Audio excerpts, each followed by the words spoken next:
उसके बाद हम देख लेते हैं इंफॉर्मेशन प्रोसेसिंग साइकिल को डिस्कस कर लेते हैं कि जब हमारे पास इंफॉर्मेशन आती है या हमारे पास जब यूज़र एक इनपुट देता है या कोई टास्क आता है तो किस तरह से हमारा कंप्यूटर जो है उस इंफॉर्मेशन को प्रोसेस करता है। इंफॉर्मेशन प्रोसेसिंग साइकिल जो है हमारा क्या है कंप्यूटर सिस्टम में, उसको आज हम देखेंगे कि हमारे पास किस तरह से इसकी वर्किंग है। The computer converted data into information by performing various actions on the data। ठीक है, कंप्यूटर जो है कन्वर्ट करता है data to information by performing various actions on the data. जब भी हमारे पास एक डाटा आता है उसको इंफॉर्मेशन में कन्वर्ट करने के लिए डिफरेंट स्टेप्स लिए जाते हैं। तो ये स्टेप्स जो हैं हमारे पास कहलाते हैं इंफॉर्मेशन प्रोसेसिंग साइकिल कहलाता है।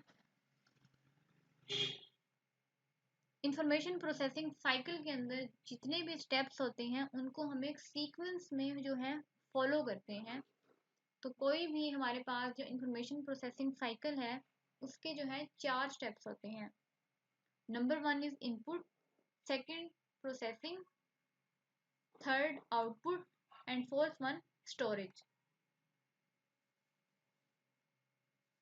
पहला स्टेप जो है हमारे पास इंफॉर्मेशन प्रोसेसिंग साइकिल का वो है input.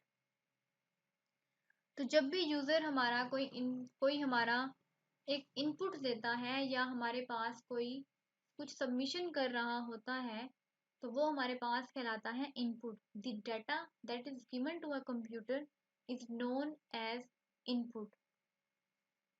Data consists of raw facts and figures and is entered into computer for processing।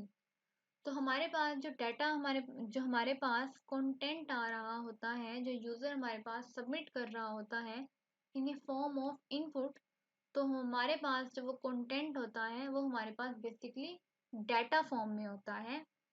उस डाटा के ऊपर जो है हम फर्दर प्रोसेसिंग करते हैं।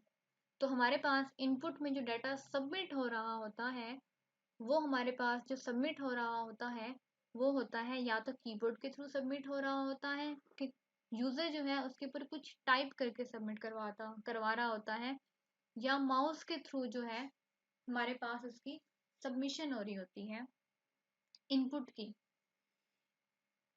जब आपके पास कंटेंट आ जाता है या डाटा जो है आपके पास आ जाता है तो हमारे पास हमारे पास जो इनपुट होता है वो आता है प्रोसेसिंग के लिए। अब हमारे पास जो प्रोसेसिंग हो रही होती है ये मेन हमारे पास काम होता है सीपीयू का। सीपीयू हमारे पास क्या करता है, उस इनपुट को लेता है, इनपुट को लेने के बाद जो है डाटा लेने के बाद जो है उसकी प्रोसेसिंग परफॉर्म करता है। सेंट्रल प्रोसेसिंग यूनिट जो है हमारा प्रोसेसिंग करता है उस डाटा के ऊपर और उसको कन्वर्ट कर देता है एक यूजफुल इंफॉर्मेशन में। तो ये हमारे पास जो है इस तरह से जो है हमारे पास प्रोसेसिंग हो रही होती है। The central processing unit processes data into information। Random access memory temporarily stores programs and data required by the CPU।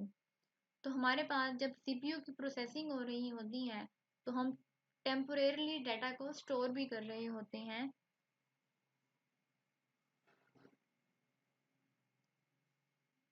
जब हमारे पास इनपुट आ गई डाटा की, उसके ऊपर हमने प्रोसेसिंग कर ली, प्रोसेसिंग करने के बाद जो है हमने उसको डिस्प्ले करवाना होता है। जब हमारे पास एक डाटा जो है एक मीनिंगफुल फॉर्म में कन्वर्ट हो जाता है तो वो हमारे पास कहलाता है इंफॉर्मेशन कहलाता है। इंफॉर्मेशन के बाद जो है उस इंफॉर्मेशन को जो है आपने डिस्प्ले करवाना होता है। तो आप इन अदर वर्ड्स आप ये कह सकते हैं कि processed form of data is called output. अब क्योंकि आपने उसकी मीनिंगफुल फॉर्म कन्वर्ट कर ली होती है डाटा से, इनपुट से आउटपुट में, थर्ड स्टेप में हमारा यही होता है कि आप जो यूज़र है उसको उसका रिजल्ट डिस्प्ले करवा दें। तो डिस्प्ले के लिए हमारे पास जो मौजूद है, हमारे पास कंपोनेंट्स जो मौजूद हैं या हार्डवेयर जो हमारे पास मौजूद है, जिसके थ्रू जो है आप उसको डाटा डिस्प्ले करवा देते हैं, वो हमारे पास हैं मॉनिटर्स एंड प्रिंटर्स और स्पीकर्स।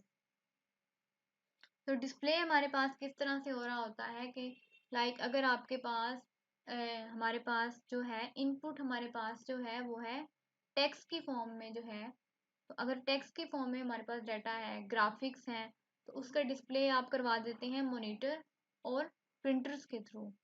लेकिन अगर आपके पास कोई इनपुट आई है वॉइस की फॉर्म में या ऑडियो वीडियो है, तो उसका डिस्प्ले जो है वॉइस का वो हम स्पीकर्स के थ्रू जो है आउटपुट शो करवा देते हैं। एक एग्जांपल है जिससे आपको फर्दर क्लैरिफाई हो जाएगा कि इनपुट से इंफॉर्मेशन प्रोसेसिंग साइकिल हमारा किस तरह से वर्क करना स्टार्ट करता है। हमारे पास दो जो है नंबर्स हैं, एक यूज़र ने एंटर किए हैं और वो उसका एडिशन करवाना चाह रहा है। तो अब इसका हमारा वर्किंग किस तरह से होगी कंप्यूटर में। सबसे पहले हमारे पास इनपुट में दो नंबर आए 29 एंड 22। ये हमारे पास आ गया डाटा, इनपुट कर दिया यूज़र ने कीबोर्ड के ऊपर 29 एंड 22।